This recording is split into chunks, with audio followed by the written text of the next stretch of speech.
Welcome everybody to the mining and manufacturing session on the global commodity boom and the investments that it presents specifically for mining in the country. I'm joined by Bokang Kalepa and Lofolono Moloi. I'm going to let them introduce themselves in a few minutes. My name's Yash Bula. I lead our supply chain operations and mining sector for Accenture South Africa. Spent a lot of years in the mining sector in the country, specifically helping the industry drive the industrialization, local content parts or topics that we see today, and really looking forward to the conversation. So Bokang, if I can hand over to you to do a quick introduction, and then Lofolono. Yeah, thanks a lot. My name is Bokang Kalepa. I'm the managing director for Baletima. My background is mining engineer. I'm a mining engineer by background. Worked with the coal commodity more than anything else. But then being in the business, then we found ourselves now being with multiple commodities. Our main belief basically is on the technology space. So you see us speaking about the fourth industrial revolution in mining. That's what basically we've been doing. But then other than that, it's Baletima and we do contract mining, and yeah, that's who we are. Great, thank you. We hand over to you, Mr. Thanks, Yash. Lofolono Moloi, CEO of Mining Equipment Manufacturers of South Africa, MEMSA. I'm a process metallurgist by background, have been involved in the mining industry for about 30 years. Having been involved at executive level with Transex, Transkei Diamonds, that's Transex Diamonds, Transkei Diamonds, and also been an executive on a consulting basis for X Group and Miso Group. So in the space that I'm in currently, I'm representing local manufacturers in the mining space, with specific focus on localization and optimizing cost effectiveness on the manufacturing space. Competitive, and yeah, that's about it.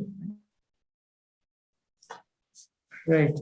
Gentlemen, thanks for joining us here today. I mean, we're at a really interesting time in the mining industry globally as well as locally. I mean, we're seeing a good commodity upcycle over the last few years across the industry, and I guess that presents all sorts of downstream manufacturing opportunities. Which I guess is what we're here to talk about. I wanted to just reflect. I mean, mining has been we've been doing mining in South Africa for a long time, right? This is not a new industry by any means. We've got a pretty well developed industrial base across the country, and yet we seem to import a lot of goods. So there's still quite a bit of opportunity in a sector that's very well established in the country. And I'd love to just start with yourself, Lofolono, to get a sense from you around why is now the right time? I mean, we've been doing mining for a long time. Why do we think now is the right time to drive the manufacturing agenda more aggressively? Look, one's got to be cognizant of the fact that the commodity boom comes and goes. But we've seen it happen recently now during COVID, where the price of iron ore and some of the other commodities spiked. But there was not that much of a ripple effect in terms of the manufacturing sector itself, for various reasons. But in that space again, where we are, it's a question of saying, how does the mining industry, especially in the manufacturing sector, aligns itself to look at what's happening in South Africa from a mining perspective, and then also looking to the rest of SADC and the rest of the continent. And I think the reason that we think the time is now is because you look at what has happened in the past with the mining Pakistan, where the private and public sector came together and said, we need to do something about the mining industry, especially looking at your deposits that are actually further underground, like your platinum and gold. And from that mining practice, that's where the likes of MEMSA and the mining practice was born. And I think within the time that that has happened since 2016, with MEMSA being around, and obviously looking at specifically local manufacturing within the mining space, we have seen opportunities and obviously some challenges in that space, and hence our engagement with the DTIC on the issues of import tariffs, and looking at how we can support the local manufacturers. But that's making sure that we're competitive, both locally and internationally, but also trying to look at ways to try and level the playing field, if I can put it that way, in terms of what you bring into the country that you cannot manufacture in South Africa, and how much you pay for it, what tax burdens does it carry versus, some of the foreign OEMs that can bring a machine into a country, into South Africa, and not pay any tariffs. And those are the kind of things that you need to look at and say, what import displacements can we get that's going to be both beneficial for the local manufacturing sector, but then taking in consideration the impact of 4IR it has in terms of the modernization of the mining industry in itself, and that 4IR plays a big role in terms of making sure we increase jobs by increasing manufacturing, but also at the same time, we shouldn't see, the whole modernization is a threat. We want to make sure the mines are safer, they are more productive, and they're competitive from a manufacturing perspective. Interesting. And thanks for that. And Bokang, maybe to get some of your thoughts. I mean, as leading contract miner in the country, focused on 4IR, do you see that right now? Do you see the time now being now? Are you feeling that in the industry? Being now in terms of what again? I said, in your particular context, do you feel like the time is right now? Do you see, movement in the industry that around why, we should be kind of driving manufacturing more aggressively? Yes, we should, especially here in South Africa. We actually saw problems and challenges during the COVID space, the COVID time when the pandemic hit us. At first, we were sort of ill prepared. That is why now you will see that some of the initiatives that are happening now, literally the mines are trying to bring the supply chain as close as possible to them. So definitely this is the time where we should be looking at manufacturing our own stuff with less imports, and then making sure that we actually the ones that export. Why do we still have to find ourselves importing masks when we can be creating them ourselves? And some of the stuff that are overalls, we still find overalls that are made in South Africa, but just they get here, they just be put a brand. So it's quite important. We also seeing a lot of global manufacturers now coming to South Africa that are challenging your old companies that used to exist. I mean, in the past, we know that when it comes to machinery, like Mr. Letlhonolo there said, we would be having your likes of CAT, but now there are South African equipment that are locally manufactured. So indeed, it is time, especially with where we are heading in terms of mining, just with a little bit of threat on the coal side. But generally, if you look at our gold, and more especially the platinum, the outlook is quite good, and iron ore as well. Okay. No, thanks. Yeah, that's interesting comments around foreign parties, different players coming into the market of late. I want to go back to you, Mr. Letlhonolo, to understand. You talked about some of the policy implications. The DMR, the mining industry, has set local content requirements for the next 5 years, right? Pretty aggressive local content requirements. To get to whatever it is, 70% of goods procured locally. We know that locally, from research that we've been doing at Accenture, somewhere between 20 or 30% of goods are only manufactured locally. So there's a pretty big jump between where we are today to get to those 70% targets. Now, surely that creates quite a lot of opportunity, right? Because mining companies are now obligated to do that. I'd just be keen to get your thoughts. You talked about import tariffs, other policy interventions that could be made. Is there any other policy interventions you think are really necessary in addition to what's there today? Yeah, look, I mean, we're now sitting obviously in the background of the review of the recent mining charter, which that in itself has slightly probably a bit of a drawback in terms of the local content and obviously the mining supply chain.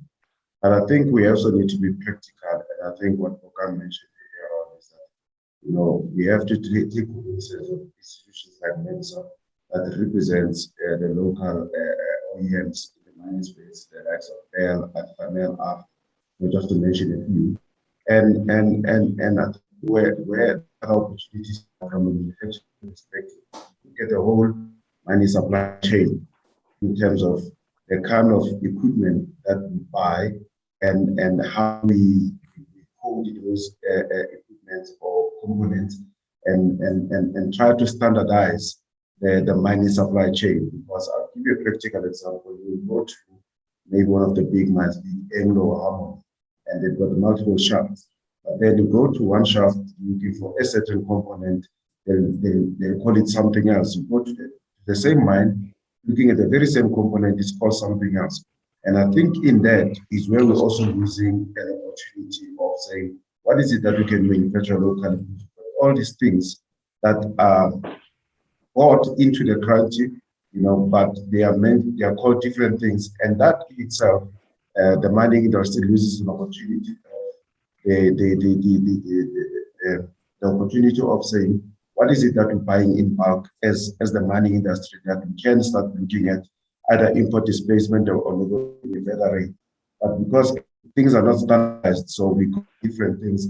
Though, on the import side, we have the United Nations coding just to get it term, but we have that. But when it comes to local, we actually have different things for similar things. And I think that's where we miss an opportunity from a manufacturing perspective and from a cost-saving perspective to say, if we can standardize, then we know exactly what we're importing and how much it's costing us. And we can then look at the volumes of saying, can we then start manufacturing this standardized and we can be able to benefit in the entire mining supply chain. I think that's a really good point because you can't. As South Africa, we will always struggle to build a manufacturing base where we don't have the scale, right, of demand. So the more standardization you create, the more demand you create for same type of products, and you can actually stand up these manufacturing facilities. I know that's always that easy, right? Because some of these mines have invested in these shafts and these types of equipments many years ago, and it's not that easy to change some of it. But it's a good point nonetheless. And I think with the whole digital agenda that's coming to the fore, where new ways of doing things are now starting to accelerate across the industry more than they were before. It creates those opportunities to drive standardization. So yeah, definitely a good point. Bokang, I wanted to get your thoughts on policy. And I mean, you are in the mining industry, a supplier to some of these mines. Take us through, I mean, the policy environment that's there. Do you find that more could be done? Anything that you're seeing on the ground in your environment to support companies like yourselves? Yeah, so the policies in SA, I still find them to be a bit challenging in a sense that our industry is capital intensive, whether you like it or not. So if you're going to be finding yourself trying to do business in the coal, once the moment you mention coal, I'm telling you, not everybody is interested, which is quite a challenge with us. We are trying to solve our South African problems with the first world solutions.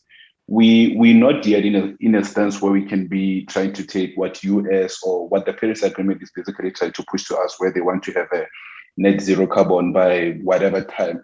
Are we ready for that? I'm not saying that we shouldn't be considering it. Indeed, we have to focus on the sustainability of leave the planet in a way that is going to be good for our descendants.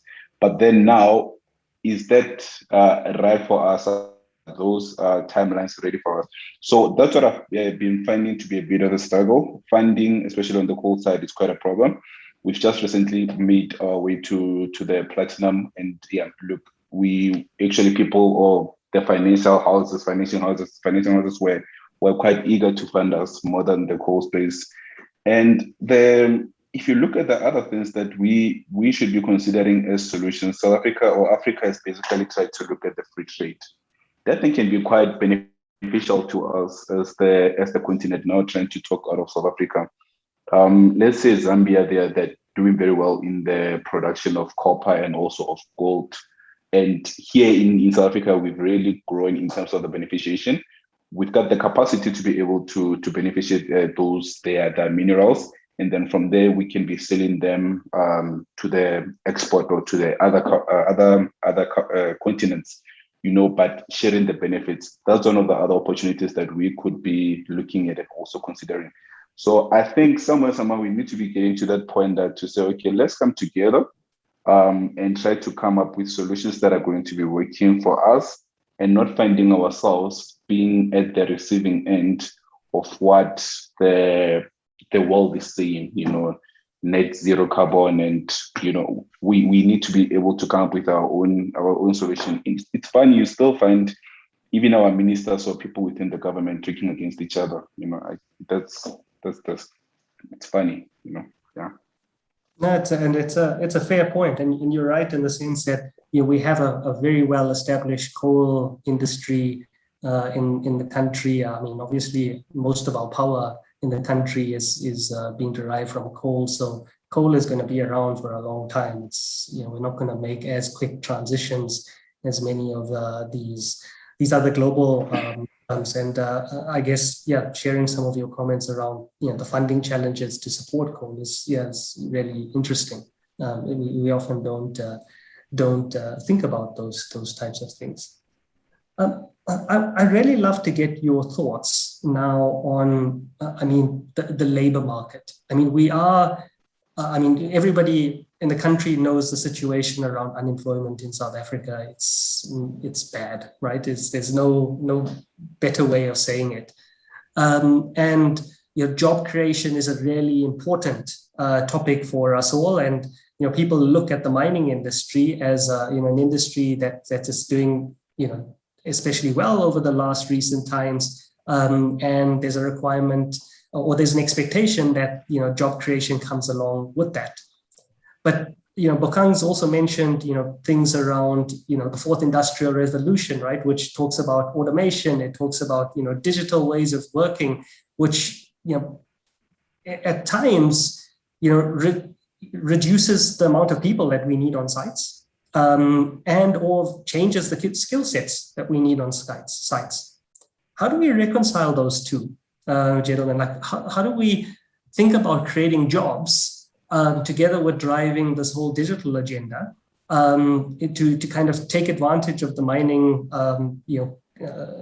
ramp up that's happened from a price perspective over the recent term? Just interesting to get any thoughts of that. Yeah, actually, I think we need to be cognizant of, we're all aware of high unemployment in South Africa, especially with the youth. But having said that, we also have to be cognizant of the fact that the youth of today are quite tech-savvy. Everyone's got a smartphone, whether they're using a majority of whatever that's there. But, the fact that most of them are on social media, they can search again. So a little bit of tech-savvy is there. But what we have done as MEMSA in collaboration with MESITA is we actually initiated a study to look at the impact of 4IR in manufacturing, strictly in the manufacturing mining space.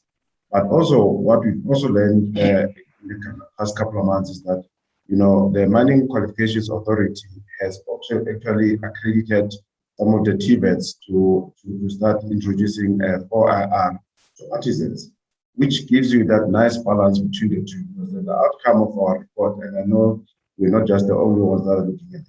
For instance, the CSR is doing some for IR. The council has also had work done with institutions looking at IR. So there is a lot of work that's been done to say, we shouldn't find ourselves napping as a manufacturing sector.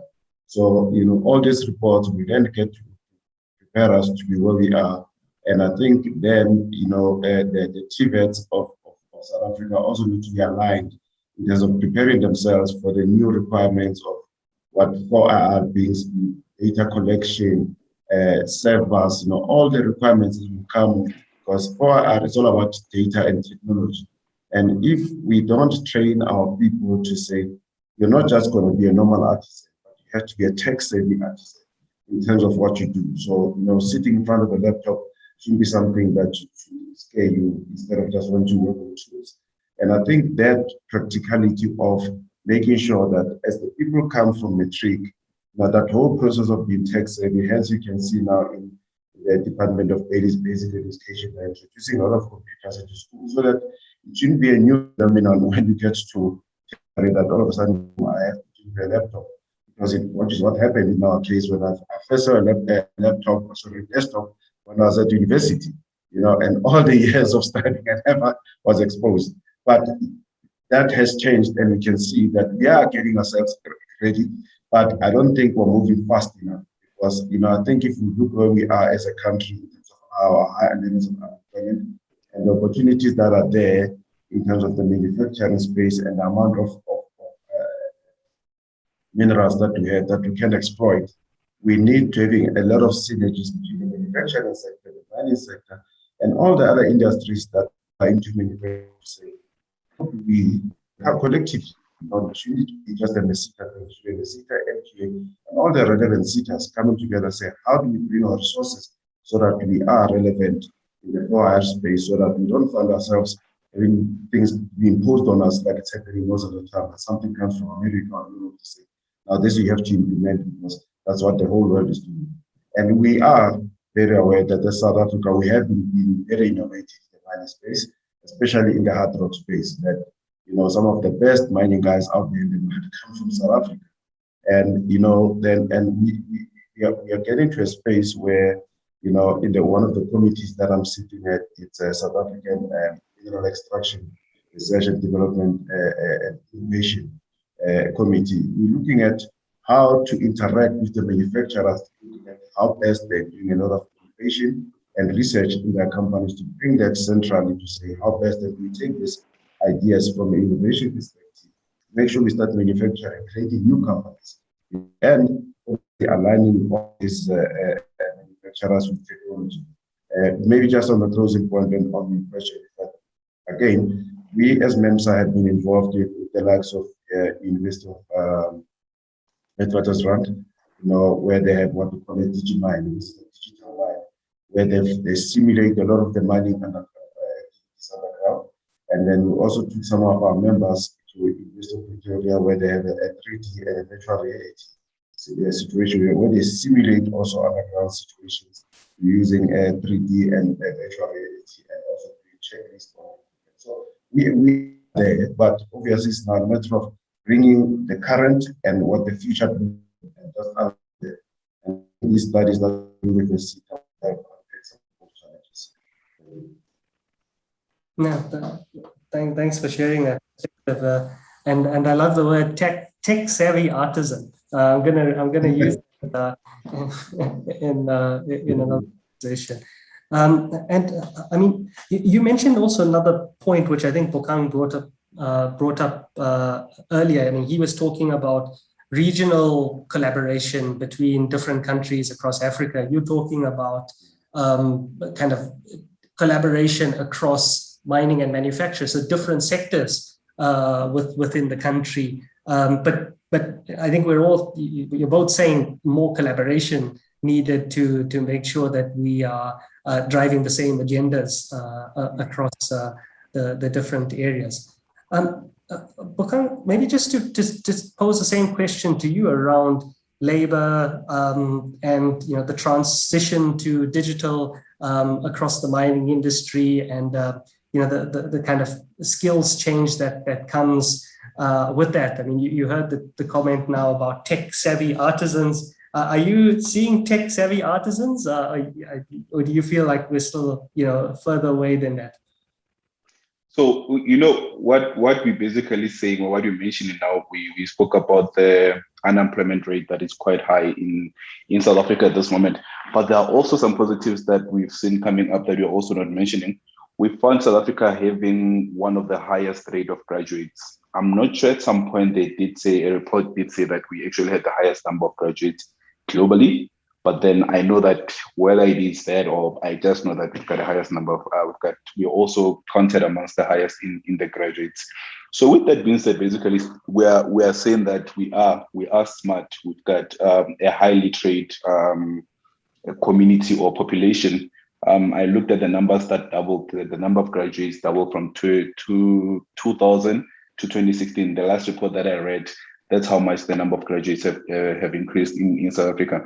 So if you've got a highly literate population, and Africa at this moment, it's been forecasted to be the one that's going to be having the highest number of youth population by the year 2030.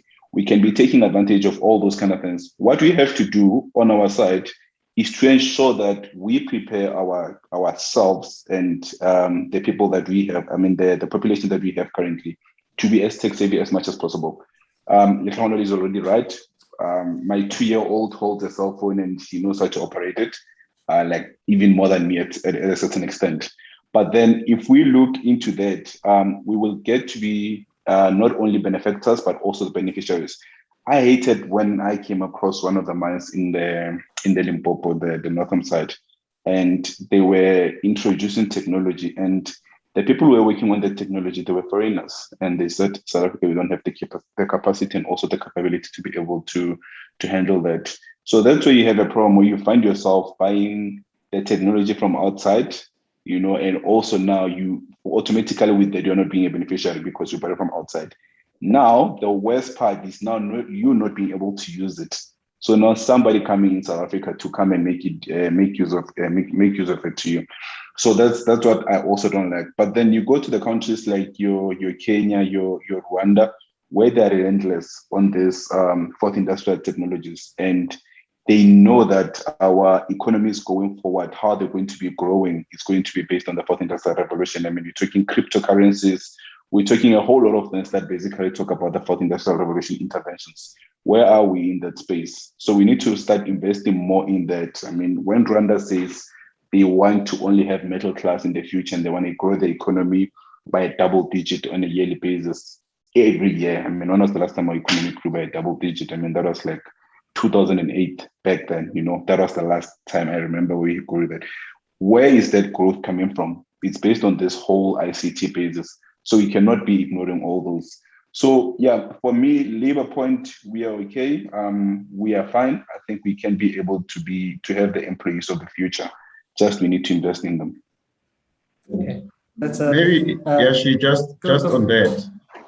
Just on that about the issue of graduates, and I think it's quite important to highlight this, that Wits University at the Digimine, what they're doing is also saying that the amount of graduates that we have, that some of them are not tech savvy, they haven't studied technical qualifications, but in that melting pot of saying, the psychological impact of having to deal with a computer or a machine, you need somebody who's now an industrial psychologist. You need somebody who is an HR person dealing and interacting with the mining space, not just because now that mining is going to be a mining engineer, process guy, geologist, and all that, but they're saying in the DG space, you have to bring all the different skill sets. And I think, as much as one's got to be able to appreciate you having a lot of graduates, but these graduates now can take their skill and bring it into at a different level altogether. And I think, people must have a chance, they should actually go and see what these institutions are doing, the Wits University and the University of Johannesburg on their mock mine. And it's quite an eye-opener in terms of really how we're moving in the 4 hours and in embracing all the different qualifications to bring them into mining, not just the historical qualifications of mining, but the other ones that we never thought that are now coming because of digitization.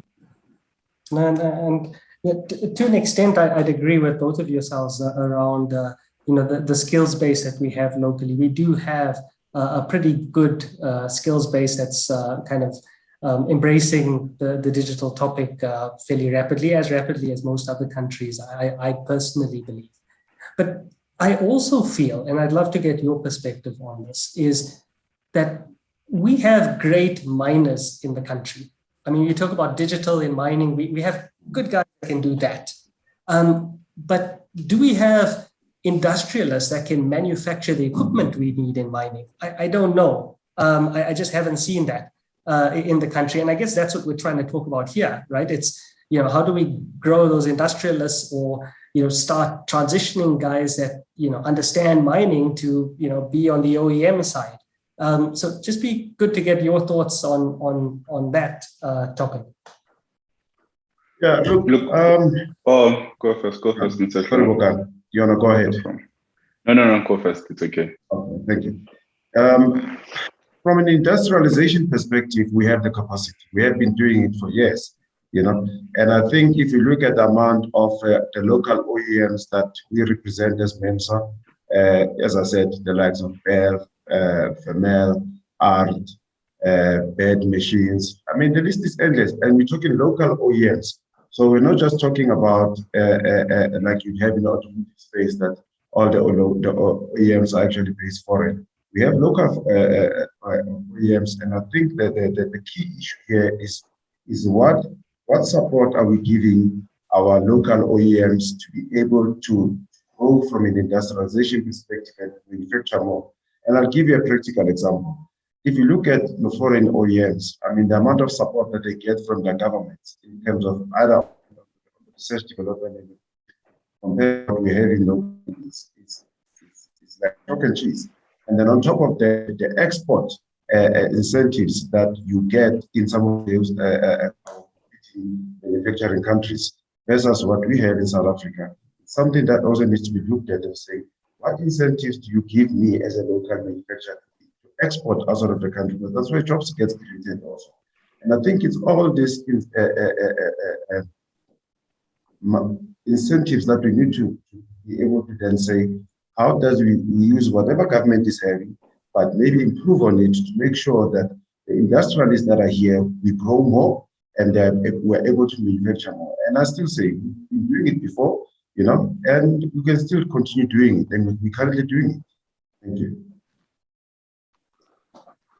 So when you look at, when I was reading one of the books written by the World Economic Forum, if you look at that, you'd realize that our investment towards innovation on research and development is quite small. I mean, we can even look at the annual financial budget that we get.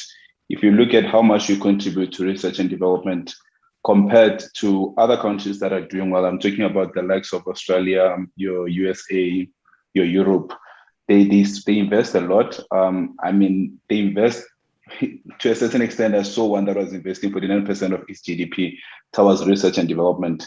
So you find yourself now wondering, if you are to succeed in what you're trying to do, will it be here in South Africa, or are you going to join the likes of your Elon Musks or your Mike Shuttleworth and then move out of South Africa so that basically you succeed or not? So with that, me trying to say that is that South Africa has to look at increasing its budget for research and development. They definitely have to look into that. Other countries, they literally pay you to fail. Those prototypes, they know that they're heading somewhere, It's a minimum viable project, whatever you want to call it.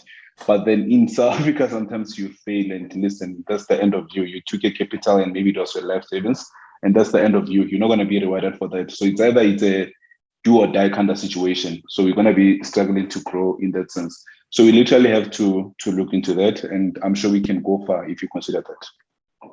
Mm. I really like the point around the R&D spend, and I haven't thought about that much. But I, reflecting on your point, I would actually agree that the investment in R&D could definitely be higher, and that's what ultimately builds the differentiated products, right? That you can serve locally as well as globally. Maybe, Yashi, just before we move away from the R&D spend, I mean, what Bokang is saying is quite critical because, the DTIC did a study where they were actually benchmarking and looking at how much we're spending as a country versus some of our competitors from the Scandinavian countries. And really, you see that if we are to be competitive and create jobs, because jobs are created from innovation and allowed to fail, I think that's one of the key things of saying other countries, they allow their innovators to fail and come back and we'll go back to the drawing board and try again.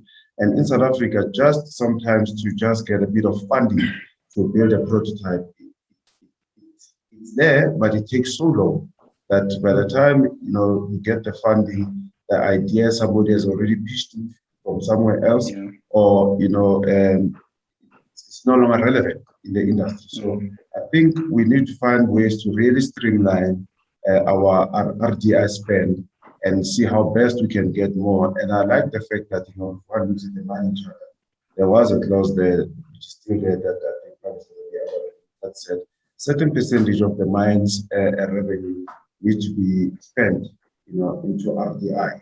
And that would then also help us a lot to make sure that there's more funding coming from mines on RDI, not just depending on government itself. So it then becomes that public-private partnership, and that's where the likes of the Mandela Mining Precinct are now sitting with the funding coming from government to look at ways to do innovation in mining projects through the local manufacturers and PMs.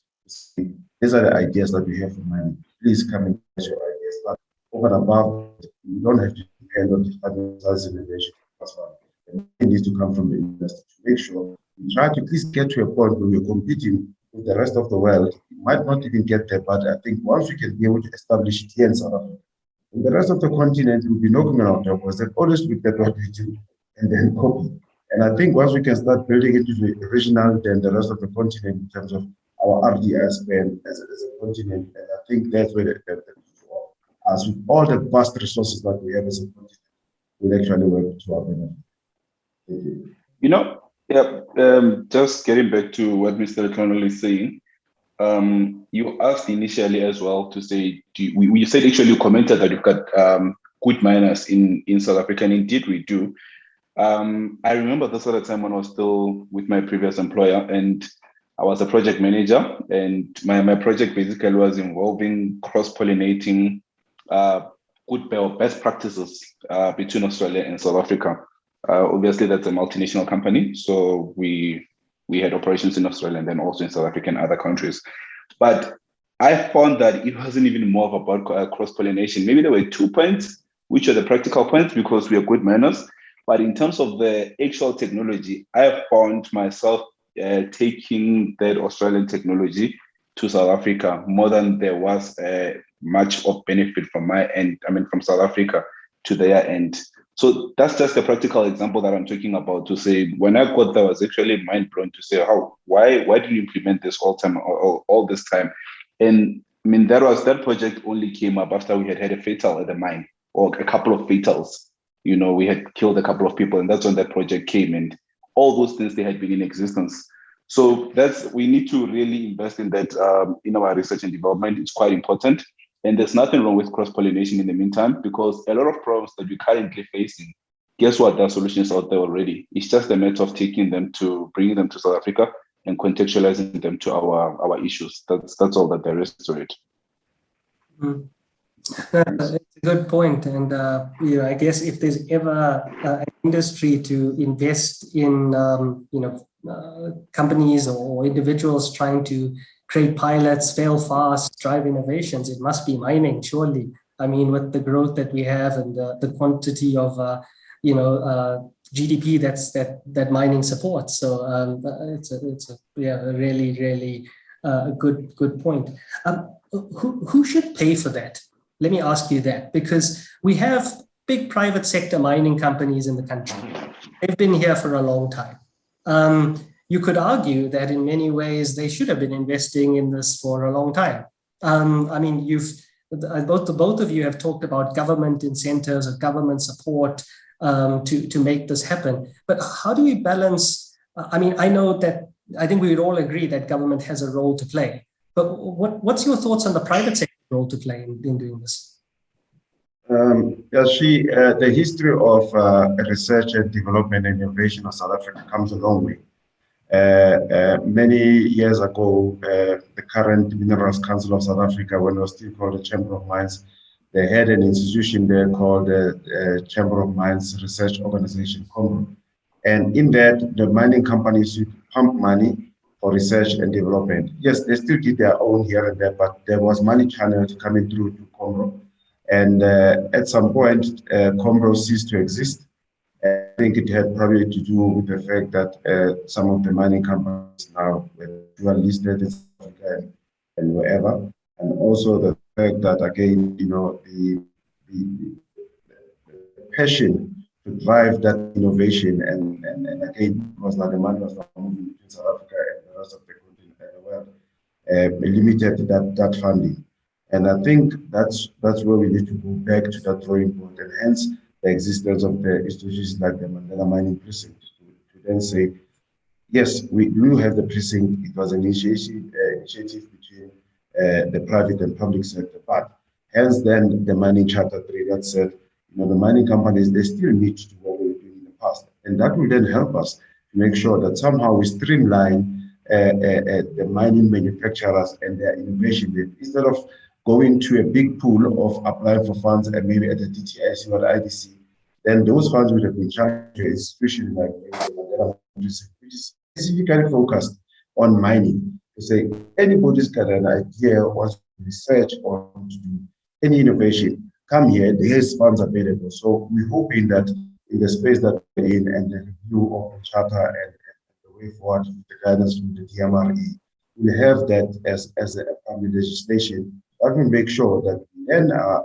allowing our old brains that are still there, that used to innovate, and the youngsters that are coming to the mining industry come to us and say, I've got an idea, without fear of being told that you're going to have to wait 6 months or there's no funds or whatever the case may be. Because that's when we're going to start creating new companies.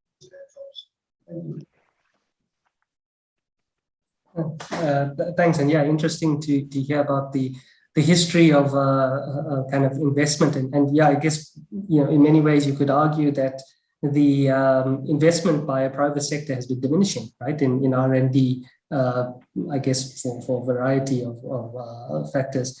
But I mean, you are in the private sector, right?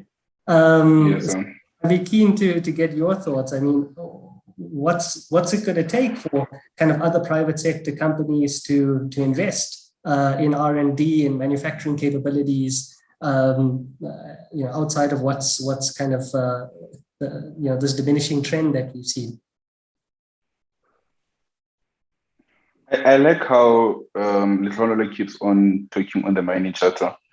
We basically need to do it in a way that we're very careful at doing it, in terms of, as much as we've got certain ambitions in terms of how we want our ownership to go in the mining industry and everything, it still has to be in a way that is it makes sense and it doesn't harm others while we're at it. So that's one of the things that we basically have to consider. And on your previous question, you were asking basically who should basically fund this whole change.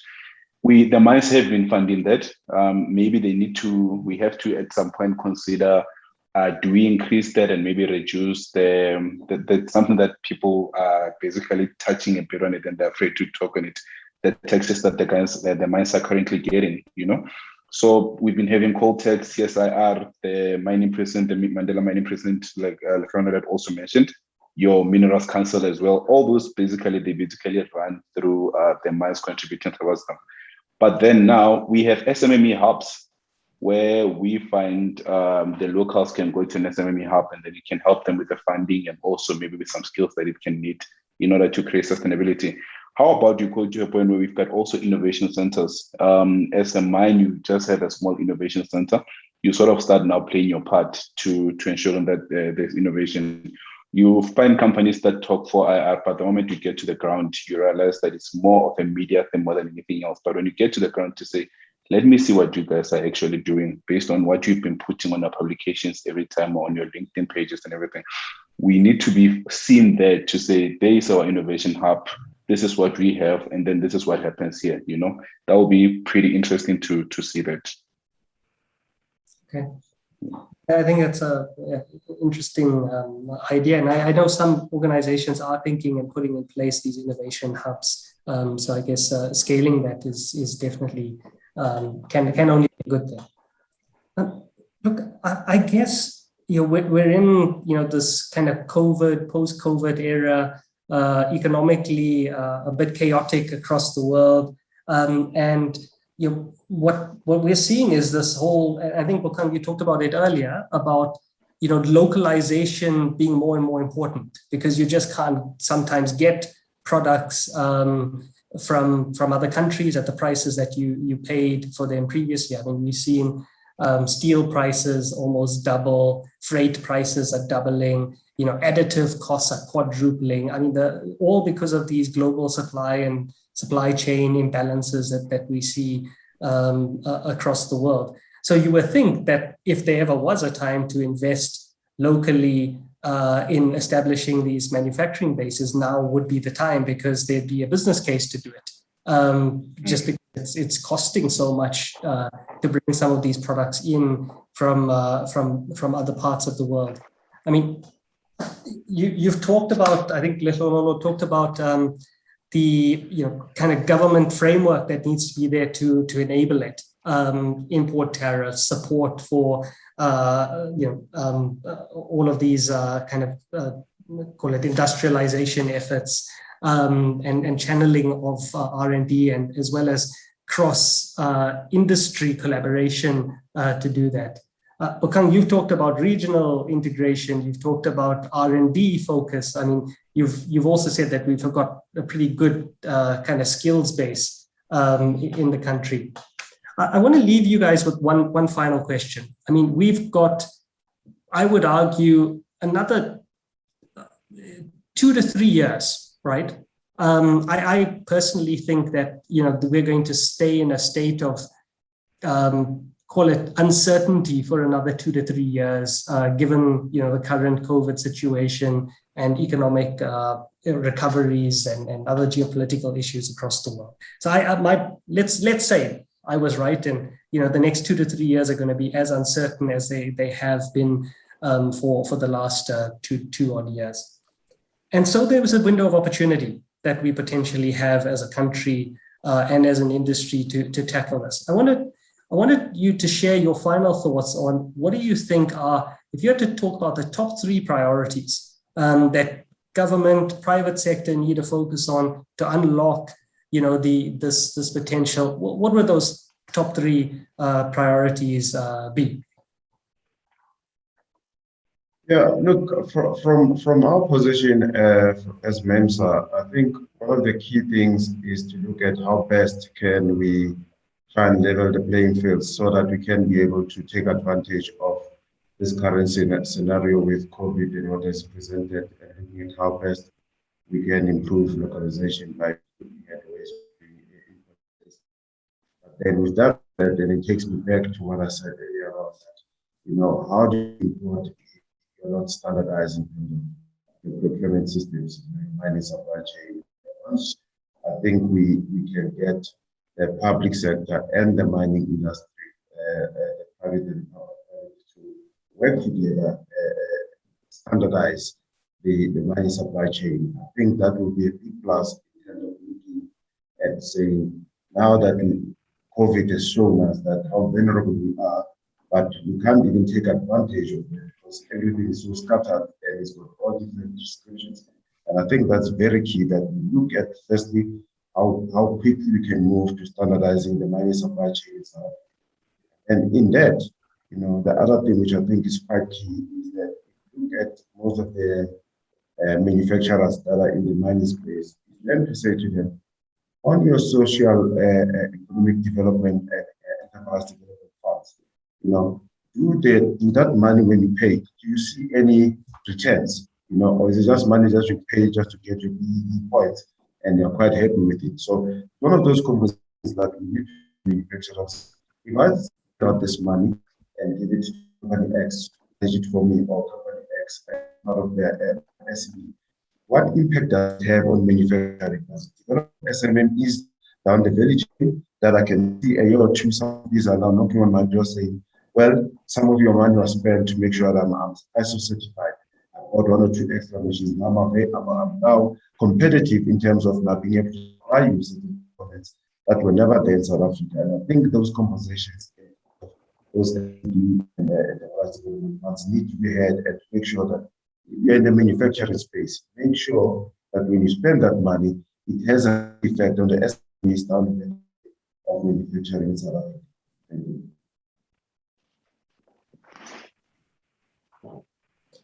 Thanks. Bokang, your final thoughts, priorities? South Africa is not doing bad. I mean, if you look at a couple of years, was it 2 or 3 years ago when they introduced the Black Industrialist, where you can basically get up to 50 million without much hassle. That's one of the positive solutions that they brought in. And then from there, you look at the manufacturing to say, if somebody comes with a product from outside and I come from with a product from this side that I manufactured this side, we no longer talk now on the basis of the products, in the prices. Now we basically focus on the fact that it was locally manufactured, meaning that the benefit multiplier, it becomes a bit bigger.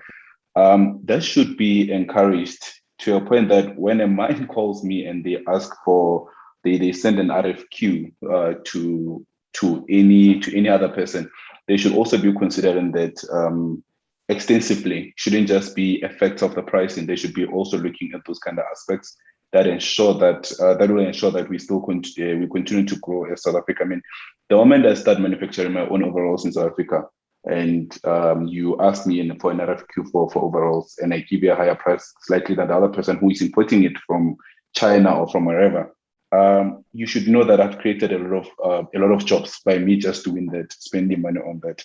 So definitely let's look into implementing all these brilliant solutions that we have. I mean, you look at the National Development Plan, your NDP, it's a flipping brilliant plan, brilliant. But the question with us, or the challenge that we have in South Africa, is the implementation part of it.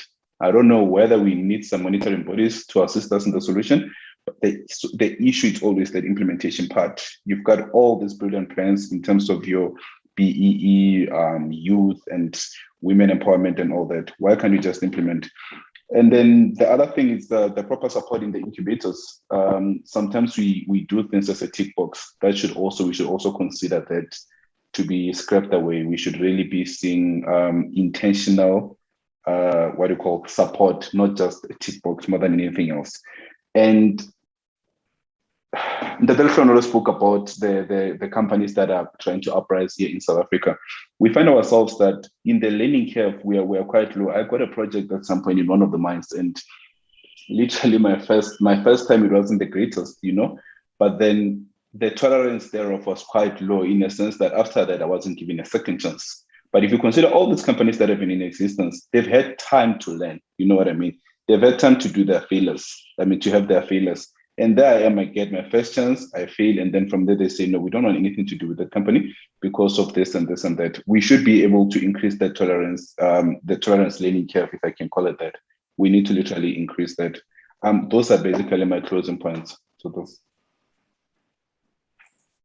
Gentlemen, thank you for sharing that. And it's been really, really nice to get the balance between I guess the private sector and kind of government kind of body. I know Mensa is not necessarily government body, but to bring those viewpoints together. And I've personally quite a lot from this conversation as well. So thank you for your time and your inputs, and look forward to chatting forward in the future.